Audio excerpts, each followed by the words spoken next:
Bapak, Ibu, dan saudara-saudariku yang terkasih, pada kesempatan kali ini saya mengajak kita semua untuk merenungkan sebentar gitu ya, tentang pembaptisan kita masing-masing. Gitu. Mungkin 4 detik, 5 detik, mengingatlah kapan saya dibaptis. Gitu. Apakah ketika masih kecil, masih bayi, atau sudah dewasa, dengan alasan apapun gitu ya. Dengan alasan apapun. Akan tetapi Tuhan mengingatkan kepada kita semua hari ini bahwa pembaptisan yang telah kita terima ini pertama-tama bukan karena usaha kita. Bukan karena usaha kita. Atau bukan karena kita ini layak. Atau karena kita berbuat baik maka saya dibaptis. Bukan. Tapi pertama-tama karena kasih karunia Allah. Karena Allah yang berbelas kasih kepada kita. Karena Dia yang memanggil kita terlebih dahulu. Memang dengan berbagai banyak cara. Mungkin karena orang tua kita, maka kita dibaptis. Atau apapun itu. Hari ini kita merayakan pesta pembaptisan Tuhan kita Yesus Kristus yang mau mengingatkan kepada kita dalam hal dua arti. Di dalam gereja, pembaptisan Tuhan ini menandakan akan berakhirnya masa Natal dan kita akan memasuki masa sepanjang tahun atau yang kita kenal juga masa biasa gitu ya. Dan yang kedua adalah gereja mengajak kita sungguh-sungguh menghayati dan merenungkan peristiwa pembaptisan Tuhan ini. Bahwa peristiwa pembaptisan Tuhan ini penting bagi hidup Kristus sendiri. Mengapa?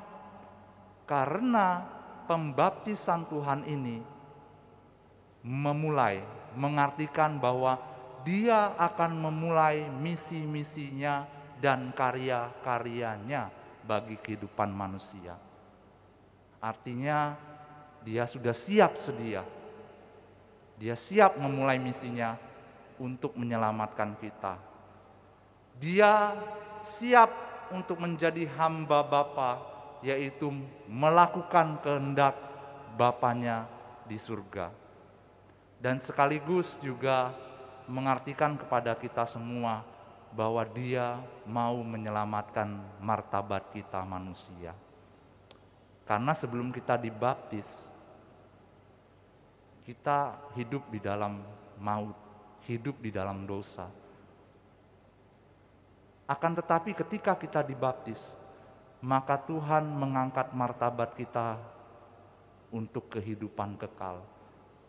Menjadi anak-anak Allah yang sejati.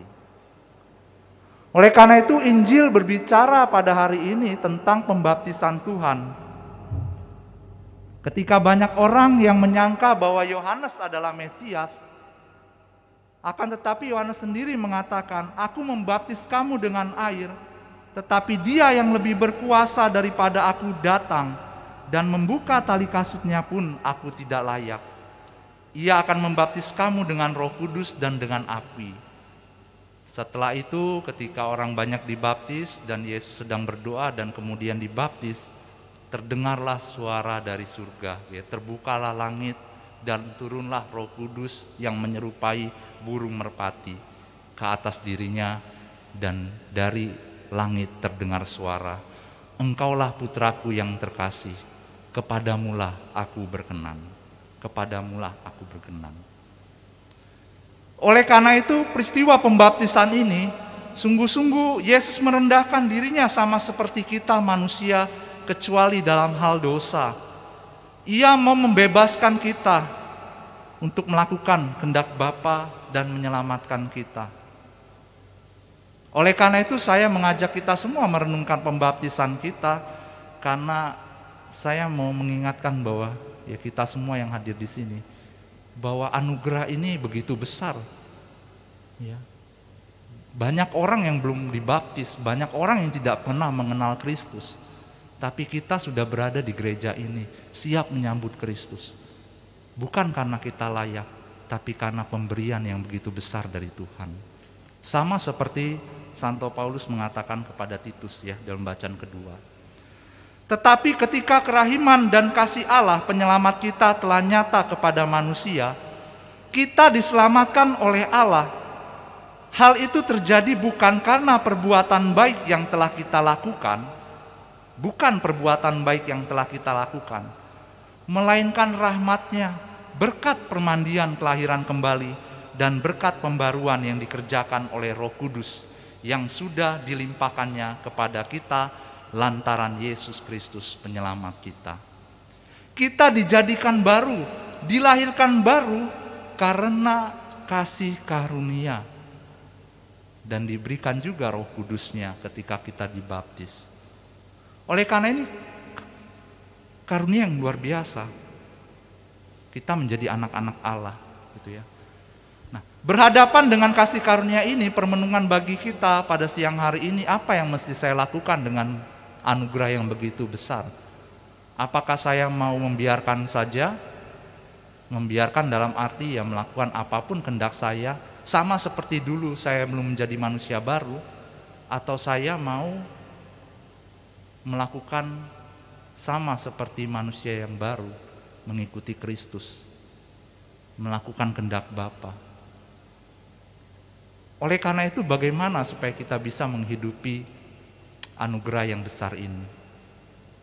Yang pertama-tama, marilah kita menghidupi hidup kita dan menganggap diri kita sungguh-sungguh bahwa kita ini adalah anak-anak Allah, dengan segala keterbatasan kita, dengan segala apa yang kita punyai, baik buruk jeleknya.